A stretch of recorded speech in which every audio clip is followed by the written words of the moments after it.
नमस्कार। वेदांत सार की चर्चा हम सुबोधिनी टीका के साथ कर रहे हैं। शांति मंत्र का पाठ करेंगे। ओम सहनाववतु सहनौ भुनक्तु सह वीर्यंकरवावहै तेजस्विनावधीतमस्तु मा विद्विषावहै।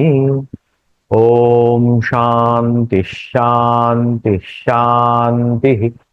ओम भद्रं कर्णेभिः शृणुयाम देवाः भद्रं पश्येमाक्षभीर्यजत्राः स्थिरैरङ्गैः स्तुष्टुवागुंसस्तनूभिः व्यशेम देवहितं यदायुः। स्वस्ति न इन्द्रो वृद्धश्रवाः स्वस्ति नः पूषा विश्ववेदाः स्वस्ति नस्तार्क्ष्यो अरिष्टनेमिः स्वस्ति नो बृहस्पतिर्दधातु। ओम शांति शांति शांति। ओम सदाशिव समारंभां शंकराचार्य मध्यमाम् अस्मदाचार्य पर्यन्तां वंदे गुरु परंपराम्।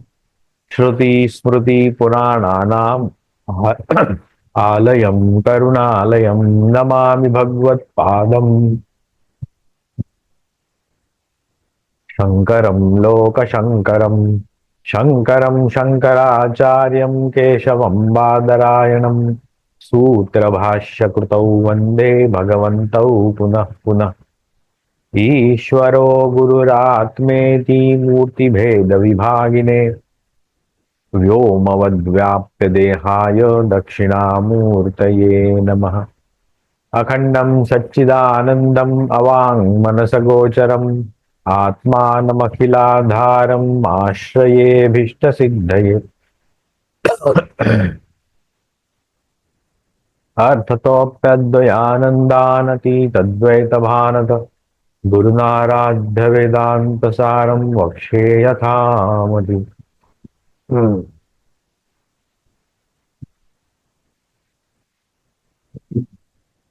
कृष्णानन्दं गुरुं नत्वा परमानन्दमद्वयम् वक्ष्ये वेदान्तसारस्य टीकां नाम्ना सुबोधिनीम्।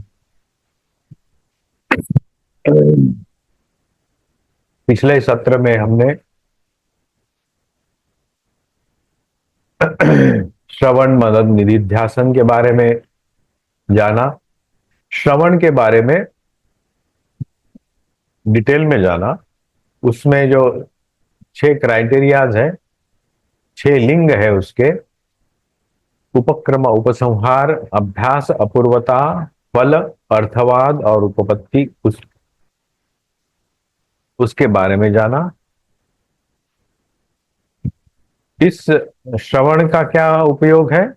वो ब्रह्मात्मैक्य बोध के लिए उसका उपयोग है।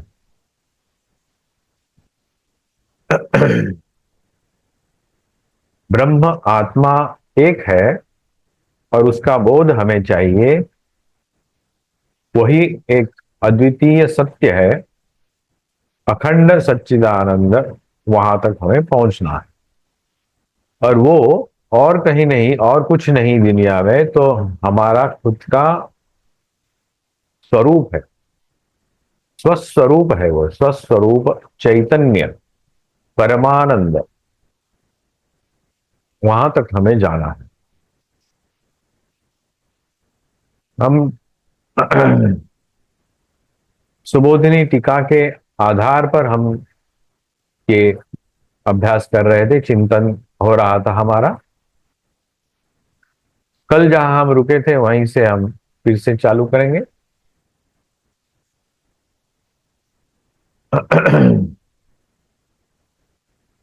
येन अश्रुतम श्रुतम भवति।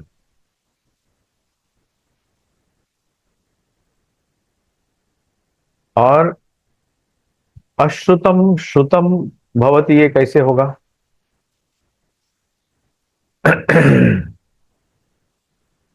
ये सिर्फ क्या है, एडवर्टाइजमेंट के लिए ही है, या इससे ये फायदा होगा, ये वो फायदा होगा? अश्रुतम, अश्रुत क्या है? अश्रुत, जो कभी सुना नहीं गया,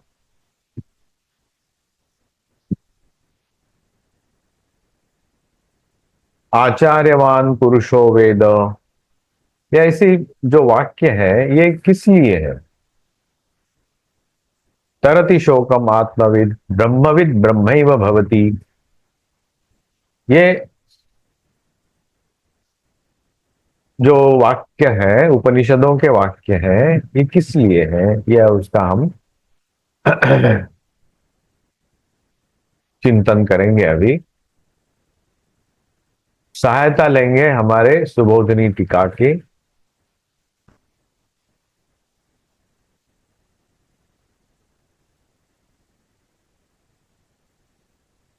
यथा तत्र एव उत तमादे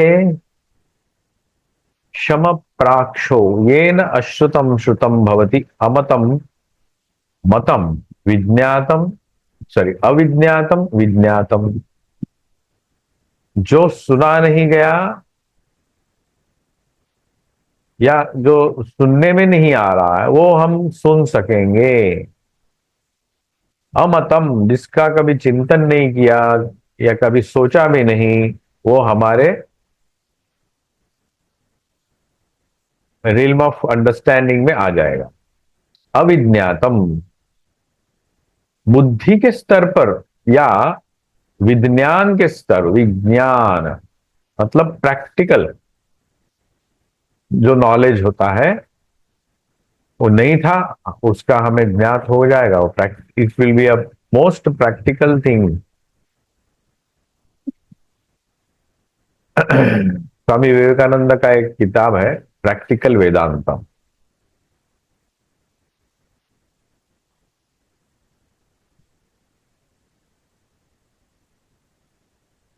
तो ये कैसे संभव है?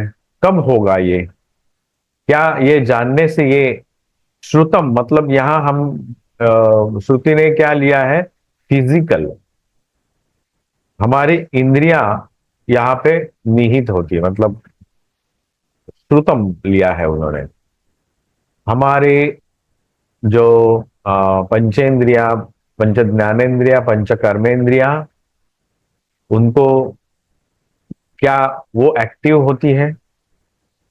क्योंकि हमने देखा कि अवांग मनस गोचर, अवांग मनस गोचरम, वो है कौन सा? जो अखंड, जो सच्चिदानंद है वो अवांग मनस गोचर है। और यहां बताते हैं कि श्रुतम अश्रुतम श्रुतम भवति, जो कुछ कभी सुना नहीं, ये नॉलेज जानने के बाद वो सुनाई देगा। क्या हम और हमारे कान और अच्छे होंगे या क्या होगा? अमतम, अवांग और ये श्रुत दोनों को एक ही दरिए। मनस गो, अमनस गोचर। और ये बोलते बोलते हैं कि अमतम मतम। ये कॉन्फ्लिक्टिंग सेंटेंस लग रहा है कि नहीं? मुझे तो लग रहा है, लेकिन उसका तोड़ क्या है? कैसे समझे इन कॉन्फ्लिक्टिंग सेंटेंसेस? उसी वेदांत से ही, उन्हीं उपनिषदों के ही ये वाक्य है। तो ये कॉन्फ्लिक्टिंग जो थॉट्स हैं, सेंटेंसेस है, उसको कैसे जाने? सच्चिदानंद अवांग मनस गोचर है, और ये यहाँ बोलते हैं अश्रुतम श्रुतम भवति, अमतम मतम भवति, अविज्ञातम विज्ञातम भवति। इति अद्वितीय वस्तु प्रशंसन। क्या सिर्फ ये प्रशंसा करने से ही ऐसी ग्लोरियस वाक्य रचना कर करके दी है? ये ऋषि वाक्य है, वेद वाक्य है, वेदांत वाक्य है। तो ये ग्लोरिफिकेशन करने के लिए झूठ तो जरूर नहीं किया, कहा गया होगा। ये एडवर्टाइजमेंट डिपार्टमेंट नहीं है। जब ताकि ये प्रशंसा है, फिर भी उसके पीछे की जो आ, धारणा है, कैसे हो सकता है संभव, वो देखते हैं। श्रुतिम आह उत तम आदेशम इत्यादि, येन अश्रुतम श्रुतम भवति इति येन सकल प्रपंच अधिष्ठान, ये न, जिससे सकल प्रपंच अधिष्ठान जो ब्रह्म स्वरूप है, श्रवणेन, उसके श्रवण के द्वारा, ब्रह्म स्वरूप के श्रवण के द्वारा, मतलब ये जो 6 क्राइटेरियाज है, उसके द्वारा जब हम चिंतन करते हैं तब हमें पता चलता है। तो जो अश्रुत है, प्रपंच जातम अपि, प्रपंच जातम मतलब पंचभूतों से जो ये सृष्टि बनी है, उसके बारे में हम सही सही ज्ञान प्राप्त करेंगे। वो कैसे? ये न ब्रह्म ज्ञानेन अज्ञातम सर्वम जगज्जातम भवति।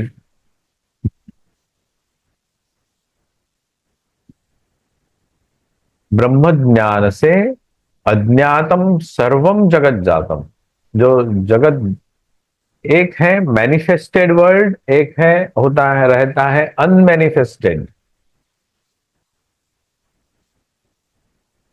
तो हम जान सकते हैं कि समझ सकते हैं कि ये जो मैनिफेस्टेड है वो कहाँ से आया। हमने जो सृष्टि की तत्व हमने कुछ समय पहले देखा कि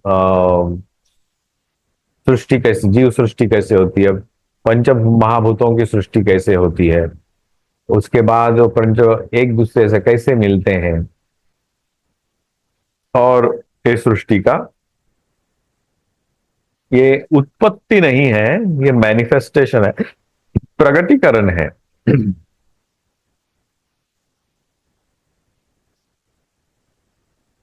जो है वो उसका आविष्कार दिखाई देता है, जो है वो ही।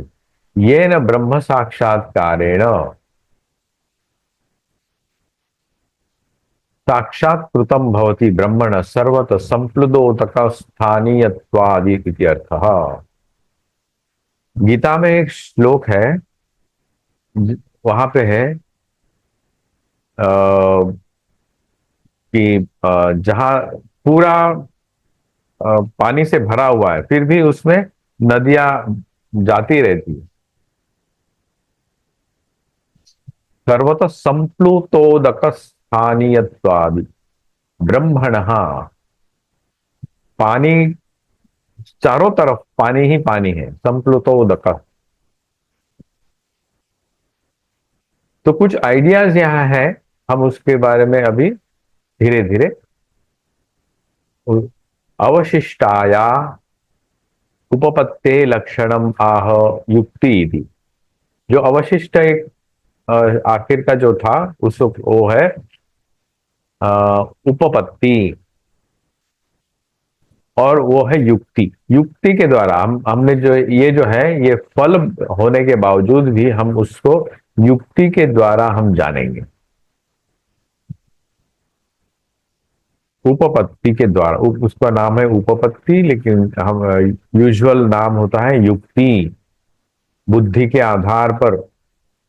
और उहापोह विचक्षणा मृत्तिका आदिषु घटादिषु विकार नामधेयो वाचारंभणम मात्रत्वेन मृत्तिका, मृत्तिका कार्येषु सॉरी मृद विकारेशु, मृद विकार मतलब मट्टी के जो विकार है, घटादिशु जो घट है, विभिन्न आकार के घट है, उसकी उपयोगिता अलग अलग है, उनको नाम भी अलग अलग, विकारो नामधेयम वाचारंभणम, मैं मेरे हिसाब से उसको नाम दूंगा, आप अपने हिसाब से उसी चीज को दूसरा भी नाम दे सकते हैं। अलग अलग नाम, यथा मृद, मृत्वम एव अवशिष्यते, उसमें जितनी भी वस्तुएं हैं मट्टी से बनी हुई, उसमें मट्टी ही है और कुछ नहीं है, मट्टी के ही विकार है, नाम हम उसको अलग अलग दिए हैं, उसकी उपयोगिता अलग अलग है। कारण क्या है उसमें? कारण है मट्टी, कार्य क्या है? जो भी हम उससे कार्य करवा ले सकते हैं, मट्टी का ही कार्य होगा वो। कार्य और कारण, कारण कार्य में निहित होता है। कार्य जो वस्तुएं, कारण मट्टी। न अन, ना अन्यथा, अन्य तथा चिद्विवर्तस्य प्रपंचस्य। चिद्विवर्त, अभी हमने एक चीज देखी थी, रज्जु विवर्त, मैंने रज्जु के ऊपर सर्प देख रहा था हम कुछ समय पहले। अभी उसी अ, उदाहरण को लेते हुए, या हम मृग मरीचिका देख रहे थे, उसी उदाहरण को हम अभी चिद के साथ लगाएंगे। चिद विवर्त मतलब चित्त के ऊपर हम प्रपंच देख रहे हैं। हम देख रहे हैं प्रपंच, लेकिन उसका मूल स्वरूप क्या है? उस चित्त प्रपंच का मूल स्वरूप है चित्त। चित्त के ऊपर हम उसका अनुभव कर रहे हैं। गिरी नदी समुद्रात्मक विकार नामधेय यो वाचारम्भणम मात्रत्वात् चिन्मात्रमेव अवशिष्यते।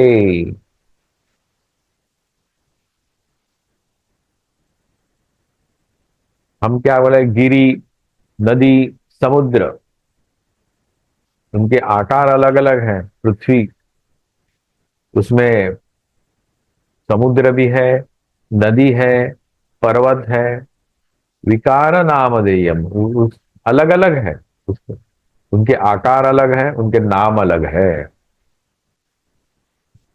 नामधेयम वाचारंभणम अत्र चिन्मात्रमेव अवशिष्यते। उनको समझो, नाम और रूपों को अलग अलग कर दिया तो वहां बचता क्या है? चिन्मात्र ही बचता है। रज्जु विवर्तस्य सर्पस्य रज्जुमात्र अवशेषवद इत्यर्थः। रज्जु विवर्त, रज्जु के ऊपर जो हम सर्प देख रहे थे, जब हम उसके ऊपर टॉर्च मारते हैं तो सर्प कहाँ जाता है? कहीं नहीं जाता, क्योंकि था ही नहीं वहां। वैसे ही जब हम इस जगत को सही से देखेंगे तो वो हमारे सामने से ओझल हो जाएगा और वहां चिन्मात्र ही बचेगा। श्रवण निरूपणानंतरम, अभी ये यहीं तक श्रवण का एक ही है, और उसके बाद में मनन के बारे में चैप्टर चालू हो रहा है। तो यहां तक श्रवण, और उस श्रवण के जो 6 क्राइटेरियाज है जो हमने देखे, उदाहरणों के साथ देखे, श्रुति के माध्यम से देखे। तो आपको कुछ पूछना है इसके बारे में? कुछ शंकाएं हैं कि आगे चलें?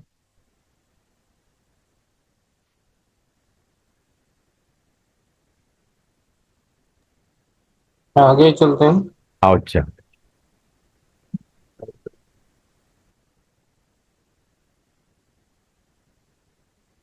श्रवण निरूपणानंतरम, श्रवण के निरूपण के बाद, तद उत्तर अंगस्य मननस्य लक्षणम आह मननम तु इति। श्रवण के बाद में ही मनन आता है। मनन आप नहीं कर सकते, श्रवण आपने नहीं किया तो आप मनन नहीं कर सकते, चिंतन नहीं कर सकते। किसका करेंगे चिंतन?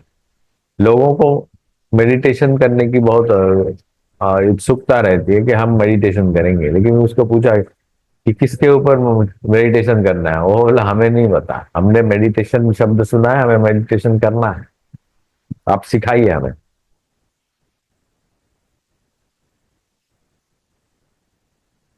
तो मनन भी वैसे ही, मनन जब तक श्रवण नहीं कर सकते, गुरु का उपदेश और ये 6 क्राइटेरियाज, शास्त्र का अध्ययन, इस 6 क्राइटेरियाज के माध्यम से और युक्ति के साथ, तब जाकर के हम मनन कर सकते हैं।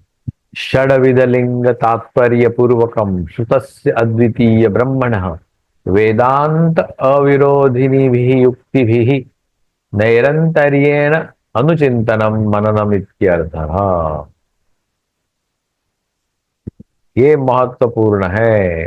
नैरंतर्येण अनुचिंतनम, हम अनुचिंतन नैरंतर्यण बहुत सी चीजों के बारे में करते हैं, लेकिन वो कैसे होना चाहिए?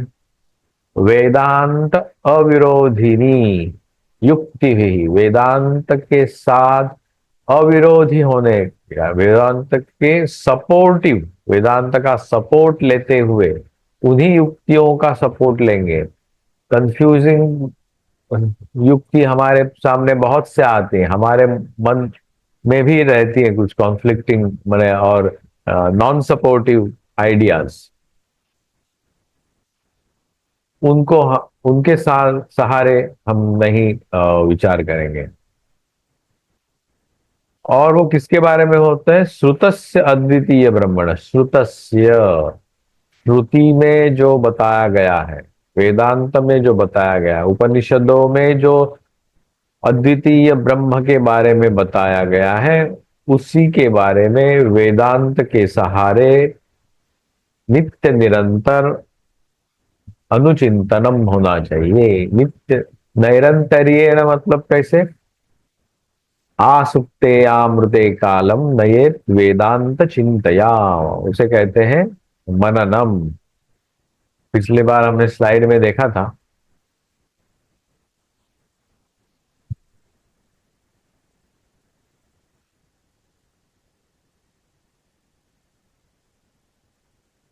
ये यहां पे दिखाई दे रहा है। जी दिखाई दे रहा है। आसुप्ते आमृते कालम नयेत वेदांत चिंतया, तब ही हो सकता है। That is how we need to do it.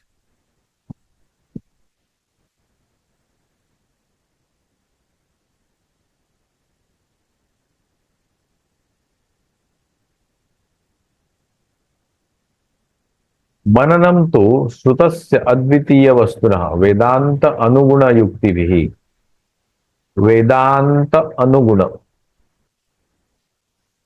वेदांत का ही सपोर्ट लेते हुए, उसके जो गुण है, उन जो पैसेजेस में, जो उपनिषदों में वेदांत ही है, और उसी युक्ति के साथ अनवरतम अनुचिंतनम।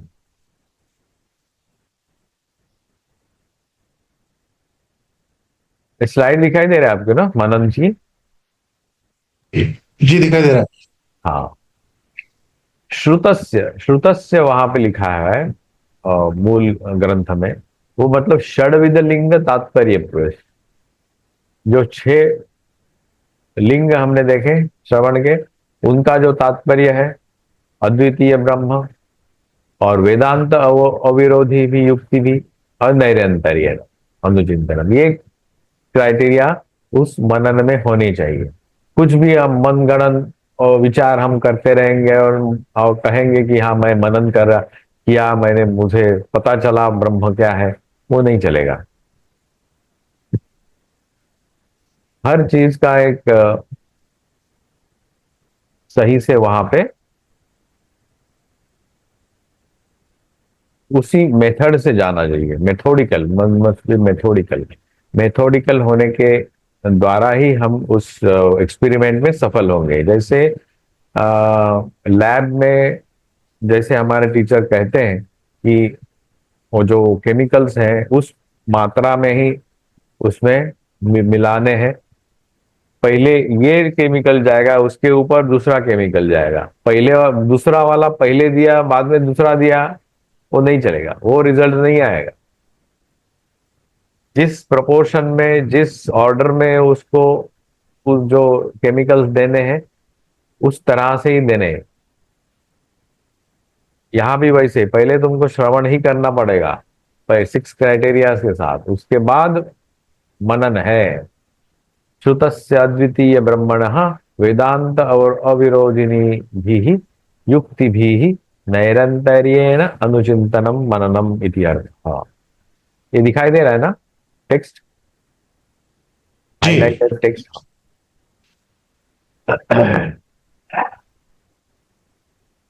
मनन हो गया। अभी जा चलते हैं निधिध्यासन के ऊपर। निधिध्यासन लक्षणम आह। निधिध्यासन का लक्षण कहते हैं विजातीय इति।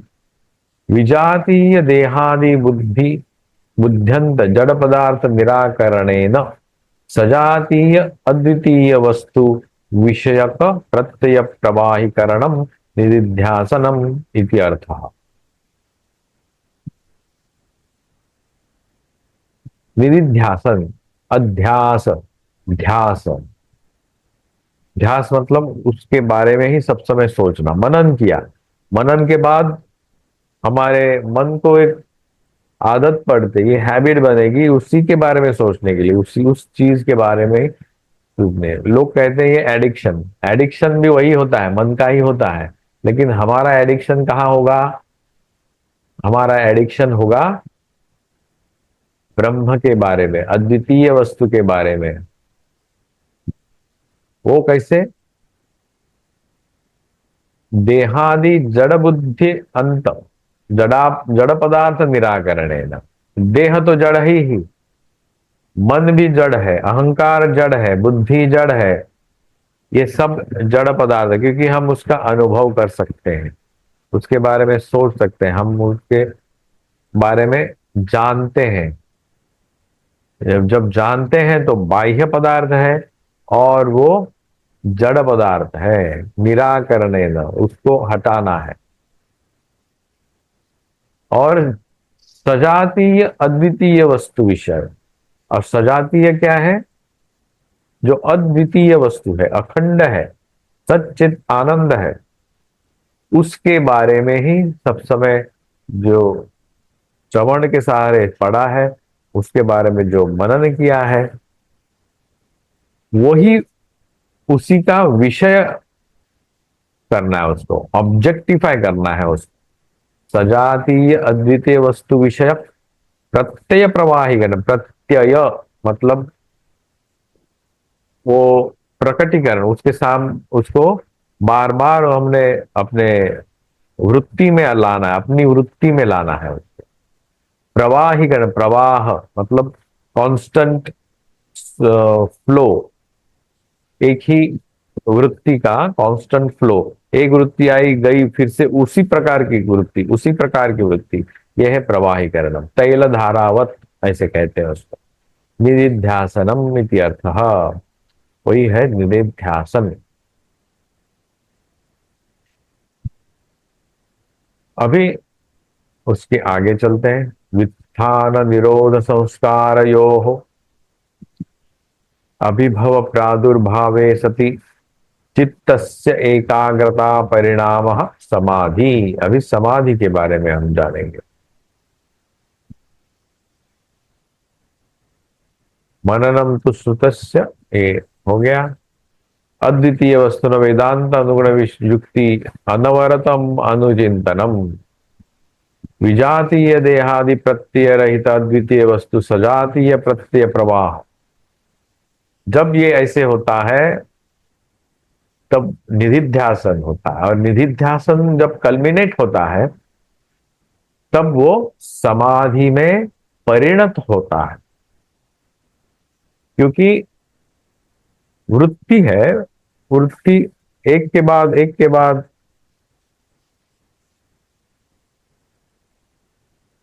एक ही प्रकार की वृत्ति बार बार आने से वृत्ति साधर्म्य हो जाता है। समाधि द्विविधा सविकल्पो निर्विकल्पश्च इति। तत्र सविकल्पो नाम ज्ञातृ ज्ञानादि विकल्प लयान अपेक्षया अद्वितीय वस्तुनि तदाकारकारिताया चित्तवृत्तेर अवस्थान। चित्तवृत्ति की ये अवस्था है। तदाकार कारित, तद आकार कारित। तद क्या है? उसको नाम नहीं दिया, तत् बोला है यहां पे। मतलब अखंडाकार वृत्ति ब्रह्माकार वृत्ति, अद्वितीय ब्रह्मण, चित्त वृत्ति, अवस्थानम, अवस्था मतलब वो स्टेबल हो जाता है बाद में, बार बार निधिध्यासन करते करते करते करते वृत्त चित्त की वृत्ति स्टेबल हो जाती है। तदा मृण्मय गजादि भाने अपि मृद्भान वद अद्वैत भाने अपि, सॉरी, द्वैतम वस्तु भासते, द्वैत भाने अपि अद्वैतम वस्तु भासते।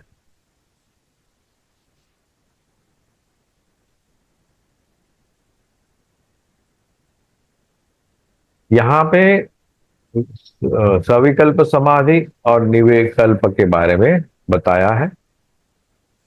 मृण्मय गजादि भाने अभी, मट्टी के बने हुए बहुत सारे खिलौने हैं, उसको कलर भी किया हुआ है। हम देखते क्या है, खिलौने देखते हैं, लेकिन उसमें अंदर होता क्या है, मट्टी ही होती है। मतलब मृद भानवद, जैसे उन खिलौनों में हमें मट्टी का एहसास होता है।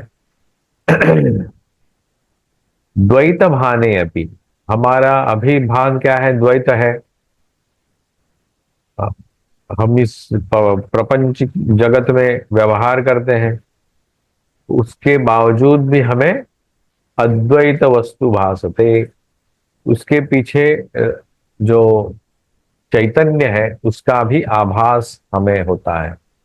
तो उस अवस्था तक जाना चाहिए हमें, वो है सविकल्प समय। विकल्प है वहां पे, दो है, विकल्प मतलब दो। हम जग भी देखते हैं, और जग जिसके आधार पर है, उस आधार को भी हम महसूस करते हैं।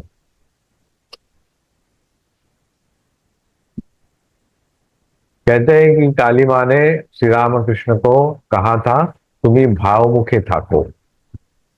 कदाचित ये यही अवस्था होती, मतलब वो जगत में भी लोगों के कल्याण के लिए रहेंगे, और वो होते हुए भी वो अपनी जो चैतन्य अवस्था है, क्योंकि उनको निर्विकल्प समाधि में वो 3 दिन तो रहे थे, और उसके बाद 6 महीने तक उन्होंने वो अवस्था से बाहर नहीं आ पाए थे।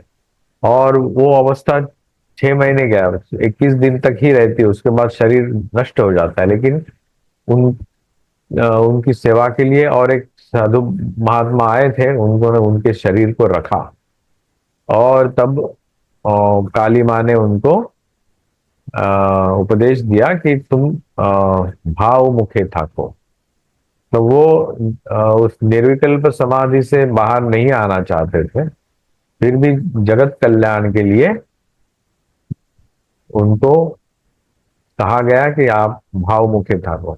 तो ये यही अवस्था होगी कि तो निर्विकल्प में भी जा सकते थे, और जगत कल्याण के लिए, भक्तों के कल्याण के लिए सविकल्प में भी रह सकते, मतलब जगत भी देखेंगे और साथ साथ उसका जो सबस्ट्रैटम है, चैतन्य, वो भी अनुभव करेंगे।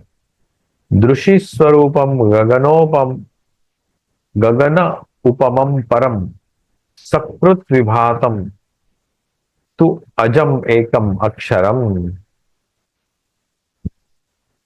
अलेपकम सर्वगतम यद अद्वयम तदेव च अहम सततम विमुक्तोम इति।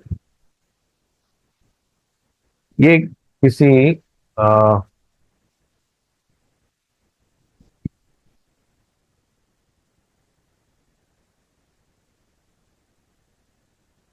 कहीं से ये उद्धरण लिया गया है।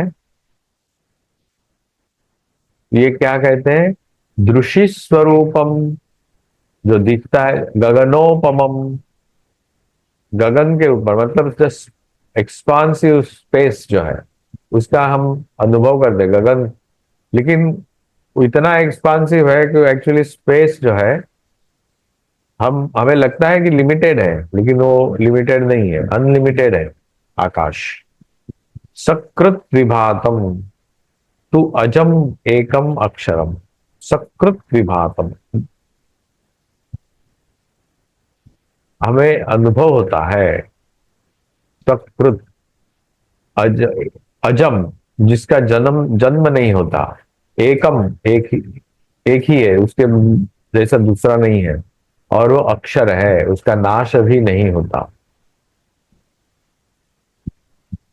और अलेपकम, जिसको लेप नहीं किया जाएगा, क्योंकि लेप करने से उसको हमारा अप्रोच होगा, हमारे इंद्रिय गोचर नहीं होगा है, इसलिए अलेपकम। सर्वगतम, सब जगह पे रहेगा। और यद अद्वयम, दूसरा नहीं है, अद्वय है। तद एव च अहम, और वो मैं ही हूं। सततम विमुक्त, विमुक्त अहम, और वह विमुक्त हूं। मेरी मैं मुक्त ही हूं। पहले बद्ध था, बाद में मुक्त हुआ, ऐसे नहीं। विमुक्त, पहले से ही मैं मुक्त हूं, अभी सिर्फ पता चला। ये है अ, सविकल्प समाधि के बारे में।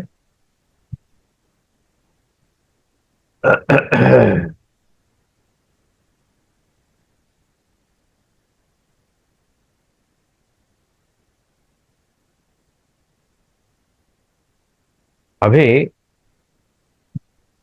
टीका देखते हैं। वित्थान निरोध संस्कारयोः अभिभव प्रादुर्भावे सति। यहां संस्कार लिख दिया, ये कुछ शब्द योग सूत्र से लाए हैं ऐसे लगते हैं।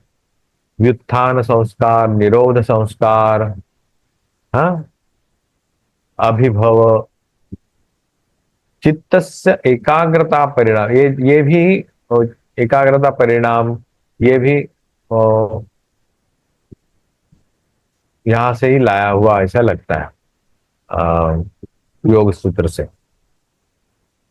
सच द्विविधा, व्युत्थान संस्कार, निरोध संस्कार, ये वृत्ति के लिए, जैसे हमने देखा निधिध्यासन में बार बार वही वृत्ति लाते लाते लाते लाते उसमें वो कल्मिनेट होता है। सविकल्पो निर्विकल्पश्च तस्य लक्षणम आह।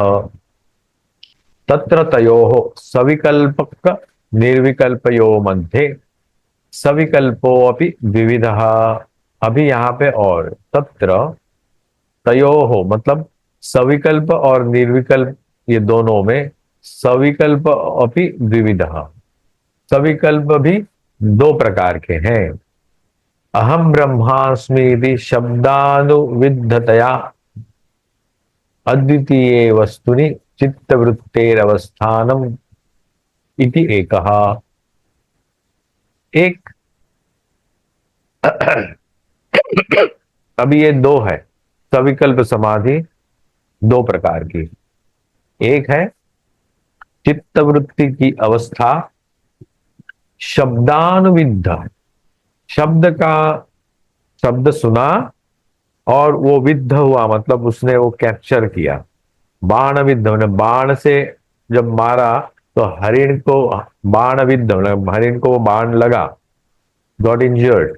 वैसे ही अहम ब्रह्म अस्मि इति, इस शब्द कान में आते ही शब्दानुविद्ध हुआ हमारा मन, हमारी वृत्ति। और वो वृत्ति, वो जो चित्त वृत्ति की अवस्था कैसी हुई, उसके बारे में कहा जाता है। द्वितीय द्वितीय हेतु ज्ञातृ ज्ञान ज्ञेय त्रिपुटी विलय अनपेक्षया अहम ब्रह्म अस्मि इति शब्द अनुविद्धतया अद्वितीये वस्तुनि अविच्छेदेन चित्तवृत्ते अवस्थानम इति अर्थ। ये यहाँ दो प्रकार की सविकल्प समाधि के बारे में कहा गया है। उसके बारे में हमने मोटा मोटी उसका जान लिया। तो इसके बारे में हम अगले सत्र में सही से जानेंगे। समय वैसे हो गया है। कुछ पूछना है आज के डिस्कशन के बारे में?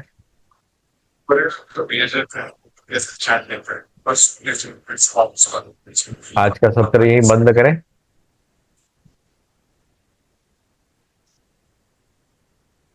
जी स्वामी जी।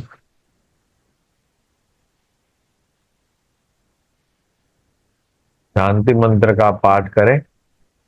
ओम पूर्णमदः पूर्णमिदं पूर्णात् पूर्णमुदच्यते पूर्णस्य पूर्णमादाय पूर्णमेवावशिष्यते।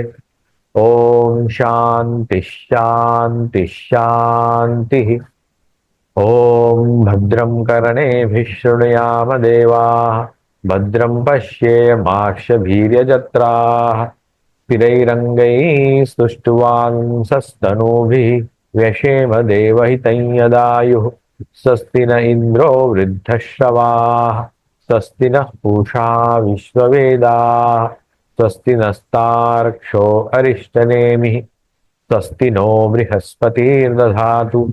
ओम शांति शांति शांति। हरि ओम तत्सत्। श्री राम कृष्णार्पणमस्तु। जय गुरुदेव। हम